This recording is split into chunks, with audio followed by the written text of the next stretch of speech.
एक समय हुआ करता था जब भी हमारे बाइक का हेडलाइट ऑन दिखता था तो सामने वाला इशारों इशारों में बता देता था कि भाई आपके गाड़ी का हेडलाइट ऑन है, उसे ऑफ करो, अदरवाइज बैटरी खराब हो जाएगी, यानी कि खत्म हो जाएगी। लेकिन जब से BS4 नॉर्म्स को इंडिया में लागू किया गया है तब से भाई आपकी गाड़ी कह लो, स्कूटर है, जो भी है, मेरी आपकी सबकी, उसका हेडलाइट तो जैसे मानो कंटिन्यू ऑन ही रहता है। ऐसा क्यों? ये तो है ही। और एक सवाल उठता है कि ऐसा जो नियम है वो भारत में क्यों लाया गया, और जब हेडलाइट हमेशा ही ऑन रहेगा तो बैटरी खत्म होते रहेगी, कुछ गड़बड़ तो नहीं होगी। कुछ लोगों का सवाल तो ये भी है कि जो AHO है उसे हम एक स्विच लगा के कंटिन्यू बंद कर सकते हैं, मतलब जब चाहे ऑन करे जब चाहे बंद करे, BS3 की तरह। तो ऐसा भी हो सकता है, बाहर से कोई स्विच इंस्टॉल कर सकते हैं।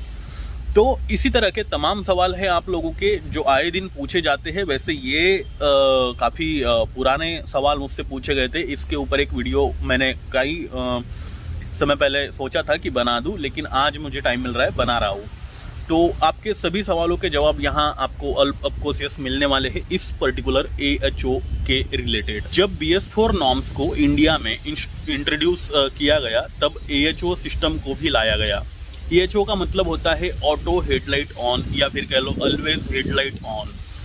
तो देखो, जब भी बहुत ज़्यादा बारिश होती है, जब बहुत ज़्यादा कोहरा होता है, या फिर बहुत ही ज़्यादा ठंडी है, ऐसे में सामने का बंदा भी नहीं दिखाई देता है, गाड़ी तो दूर की बात है, तो ऐसी कंडीशन में हमारी बाइक या फिर स्कूटर, जो बड़े व्हीकल्स होते हैं जैसे ट्रक है, बस है या फिर कार है, इस तरह के जो व्हीकल्स है, उन लोगों को हमारी स्कूटर बाइक को स्पॉट करने में काफ़ी जो दिक्कतें हैं, जो मशक्क़तें हैं, वो सहनी पड़ती थी, वो इजीली स्पॉट नहीं हुआ करती थी।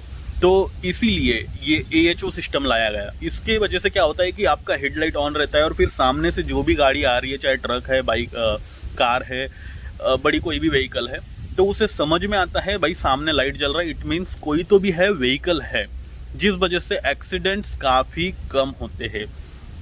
इस चीज़ को मैक्सिमम, जैसे दिल्ली है, वहाँ काफ़ी ज़्यादा ठंडी होती है, उत्तराखंड है, तो ऐसे तरह तरह के जो प्लेसेस है, जम्मू कश्मीर, ऐसी जगह पर खास तौर पर जो है लागू करवाना चाहिए था। लेकिन ये पूरे के पूरे इंडिया में, अभी जैसे मैं महाराष्ट्र में रहता हूँ, महाराष्ट्र की बात करूँ, पुणे मुंबई की बात करूँ, तो इधर इतनी ज़्यादा ठंडी नहीं रहती है और इतना ज़्यादा कोहरा भी नहीं रहता है। हाँ, बारिश रहती है, लेकिन वो भी कभी कभी, और बारिश के टाइम में बाइक पे चलना वो तो वैसे भी रिस्की है, तो कोई चलता भी नहीं है, कुछ लोग हैं जो चलते हैं। तो कुछ जगह पे ये काफ़ी यूज़फुल है और कुछ जगह पे बिल्कुल भी यूज़फुल नहीं है। खैर, रीज़न जो भी हो, लेकिन इस चीज़ की आ जाने की वजह से एक्सीडेंट्स काफ़ी कम हुए हैं। तो फिर इसके ऊपर का हल ये निकाला गया कि आपके गाड़ी का हेडलाइट हमेशा हमेशा के लिए ऑन रहेगा। दूसरा सवाल आप लोगों का ये भी पूछा जाता है कि क्या हम इसे चेंज कर सकते हैं, यानी कि जो हेडलाइट है उसे स्विच लगा सकते हैं।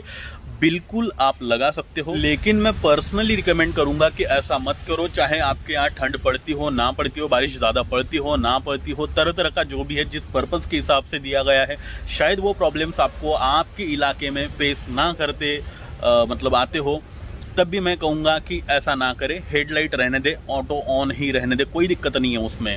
तो इसके ऊपर दूसरा सवाल आप लोगों का ये भी रहेगा कि भाई इससे अगर बैटरी का जो है ड्रेन होते रहेगा, बैटरी कम चलती रहेगी, अब FI आ रही है, किक भी नहीं आ रही है गाड़ियों में, तो क्या उससे बैटरी ख़त्म होती रहेगी और फिर चालू करने में दिक्कतें होगी?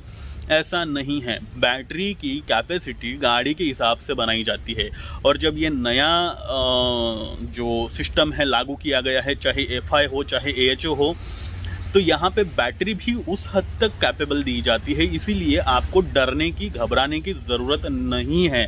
तो FI हो, काफ़ी स्मार्टली बनाया जाता है चीज़ों को, तो आपको डरने की ज़रूरत नहीं है। या फिर ऐसा नहीं है कि आपकी गाड़ी का जो हेडलाइट है वो ऑलवेज़ ऑन रहेगा, तो जिस वजह से आपकी बैटरी चली जाती है या फिर सुबह सुबह स्टार्ट नहीं होगी, ऐसा कुछ होगा, ऐसा कुछ नहीं है। तो यही कुछ था। इसके अलावा भी कुछ क्वेश्चन है आपके इस पर्टिकुलर AHO से रिलेटेड या फिर FI से रिलेटेड, ज़रूर कमेंट में बताना। या अगले किसी दिन आपको उसी पर्टिकुलर टॉपिक पे वीडियो मिल जाएगा। और अगर आप चाहते हो कि आपके कार और बाइक से रिलेटेड सभी तरह के सवालों के जवाब आपको एक ही चैनल पर अवेलेबल हो जाए, ऐसा आपको लगता है, तो ये चैनल सिर्फ आपके लिए है, इसे सब्सक्राइब करना ना भूलें। और साथ ही अगर अभी भी आपने मुझे इंस्टा, ट्विटर, फेसबुक पर फॉलो नहीं कर रखा है, तो वहाँ पर जाकर आप मुझे फॉलो करके आपकी दुविधाएं पूछ सकते हो, जिनकी लिंक मैंने नीचे डिस्क्रिप्शन में दे रखी है। और अब मैं चेतन पाटिल लेता हूँ आपसे विदा और फिर से मिलता हूँ ऐसे ही किसी नए इंटरेस्टिंग वीडियो के साथ। तब तक के लिए नमस्कार।